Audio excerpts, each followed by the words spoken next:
So he has always had a remarkable ability to find himself in the midst of arguments and controversies and fighting for truth. Fighting for truth. What he believes, the truth could be something always challengeable, contested. There is no one particular truth, no grand truth, one capital truth. He fights for his own truth. He fights for his own truth, his simplicity truth. Right. So, this in fact, the character I admire most in Professor Chandana. And it is not just him, many members of my inner circle are similarly short-tempered. My friends, what people I choose for my inner circle, basically I have some reflections over them, and then I found that I always choose people with shorter temper. Then why is that? Then, for example, right, I need not look any further than my own home. Even my wife is fiercely quick-tempered. Even my wife, even my PhD supervisor, Professor Desmond,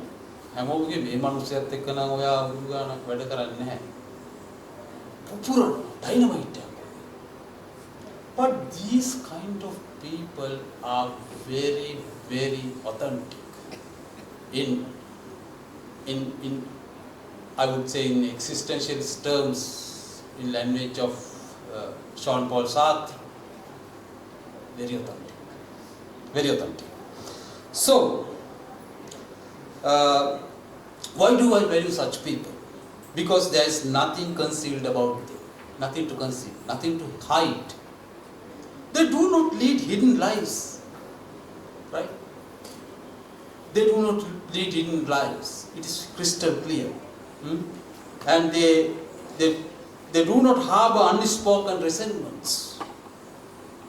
They may lose their temper quickly, but their inner selves are transparent as a clear pool of water, through which one can see right to the bottom. They are very පැහැදිලි වතුරක් වගේ මේ වගේ මේ short tempered මිනිස්සු. Their character is so clear enough. අපි හැමතිස්සෙම ඒගොල්ලන් පැහැදිලි. දෙපැත්ත පේනවා, transparent. That's why I have chosen so many quick-tempered people to my inner circle. Now I understand. That's why I have done that. So I like to remember some small gatherings with Professor Chandan as closest friend. So those gatherings that are often enlivened by a glass or two of his spirits. Stories from Professor Chandana's past inevitably surface in those times. I would like to recall two such stories, as they reveal much about the kind of person he is. On one occasion, during his days at the university, Professor Chandan and his girlfriend, who I believe later became his wife, so had found a quiet spot beneath a tree in the famous Peradeniya Botanical Garden. A few security officers approached them and asked them to move away from the place. Typical fighter gets fierce, as was typical of our protagonist. He immediately declared war against security officers. He challenged the officers and engaged them in an argument, refusing to back down. Then, quite unexpectedly, a large branch of the very tree under which they had been sitting came crashing down. එක පාටම අර argue කර කර හිටපු තැනට මහ ගහක් කඩ අත්තක් කඩන් වැටෙනවා. ඒගොල්ලන් ඒකට අයින් වෙන්න කියත. The security address, no doubt, with a touch of satisfaction and exclaim, අපි කිව්වේ නැද්ද දැක්කනේ දැන් ගහ කඩම් වැටෙන දැක්කනේ.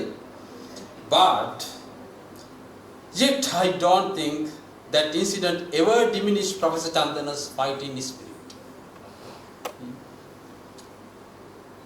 ගහක් කඩම් වැටලා නෙමෙයි ලෝකේ කඩම් වැටුණත් Professor Chandana fight කරනවාම තමයි. I know. Because his sense of dissent, I really appreciate it. Because the conformity is so dangerous. Conformity is so dangerous. Right? Always you have to question, challenge, contest, and be a dissent. Right? So, there are many other such misadventures in Professor's life. These stories, however, usually emerge only after a modest amount of refreshment has been served. On one occasion, Professor Chandana was traveling on an international flight. Quite unexpectedly, quite unexpectedly, a bottle of whiskey stored in the overhead of compartment came crashing down onto his head. Tadi whiskey bottle පොළොවට වැටෙනවා. Okay, the fighter. Right? True to the form, Professor Chandana's fighting spirit immediately sprang into action. The airline soon realized that this was not someone with whom one could easily fight. Airline එක දැනගත්තා මෙයාත් එක්ක තේරුම නෑ fight කරන්න. Because that anyone can gauge his way of approaching, his way of his fightful spirit is showcased through all his bodily appearance. Eventually, the airline, they compensated him with a rather substantial sum of dollars in damage. ඔළුවට මේ whisky බෝතලේ වැටුණා ලොකු ප්‍රශ්නයක් නෑ. හොඳ dollars ගානක් හම්බුණා. ඒක නෙමෙයි ඒකේ කතාව. One of our friends in the gathering after hearing the trains, අපි පොඩි සාදී මතු සාදී යාළුවෙක් කියලා Professor බැරිද අපිට ඔය වෙලේ ආයි කරන්න. මම ගිහිල්ලා බෝතලයක් සෙට් කරන්න. එතන අපි ප්‍රොෆෙසර්ගේ ඔළුවට බෝතලේ ආයි වටනොත් මොකද අපිට බැරිද අර ඩොලර්ස් ගන්නම ගන්න. So I share these two anecdotes merely to give you a small glimpse of the kind of person Professor Chandana is. He's always fighting. That I can remember another struggle he was doing when the Central Highway was being taking lands of people without doing the better justice for the people. So always he is a dissent, fighting. That's this personal story is not just his own story. It gives kind of representation, it reflects something about a generation. It reflects about something about a particular generation, right? So therefore, this brings us to a broader question.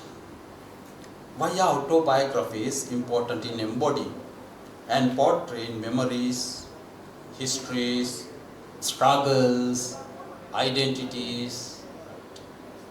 Because to get better understanding about a particular historical moment, right? Particular zeitgeist in Hegelian sense, right?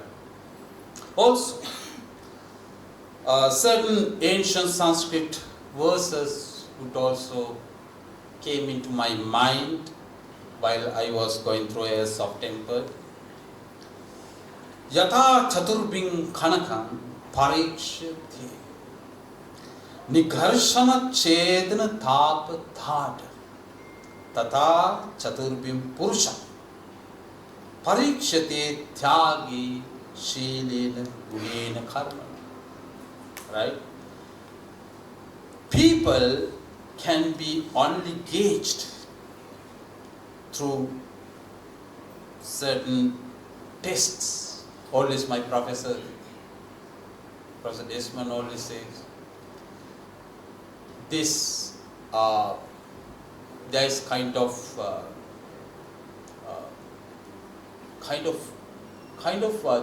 the nature itself tests you always, right? As this Sanskrit sloka would say, people are always tested,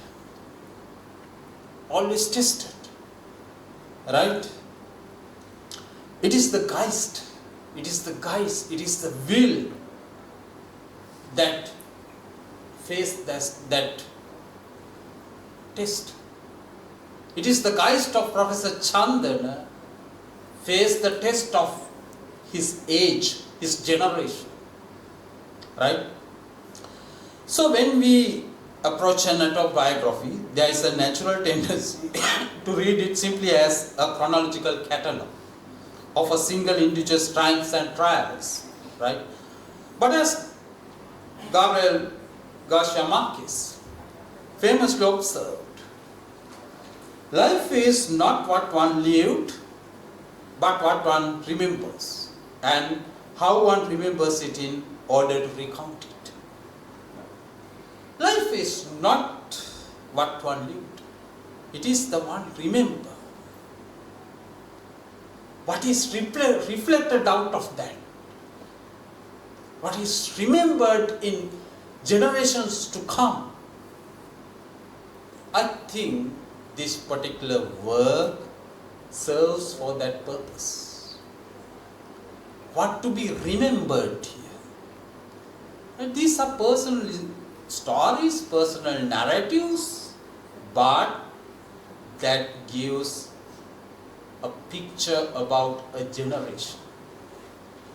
A Geist or Zeitgeist in Germanic phrase.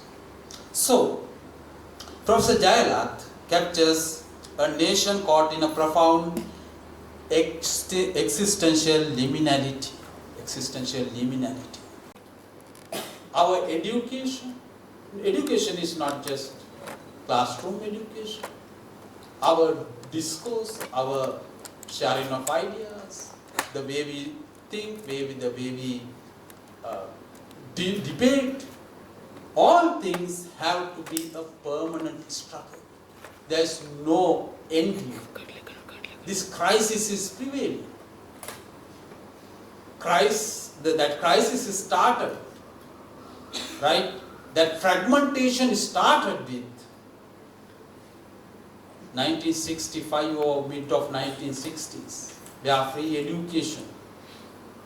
The people were outflowing from universities, right? That was not anymore what Ivor Jennings contemplated that time, that university is not anymore a place, that kind of a cultural oasis as Ivor Jennings would understand. Right? Then now we have to have define and redefine the university itself, because this struggle, the dissent, that the spirit of dissent coming from Professor Jayalath has to be survived. As Henry Giroux, in his critical pedagogy would say, education is the permanent struggle. It is the permanent struggle, right? It is, as also Agamben would say, that this is a state of exceptions, right? All the exceptions, right? I don't have time to discuss all the things, but we are living in this kind of an exception, in a world of exceptions. So many military upheavals, rebellious upheavals, paramilitaries, economic crisis, economic meltdowns, everything. So therefore, this permanent struggle with dissent, conformity won't serve for this. No settlement, nothing. That we have to permanently struggle in this particular matter. Thank you very much. Thank you. I wish you very best, Professor, my good friend. Thank you so much, all. Thanks.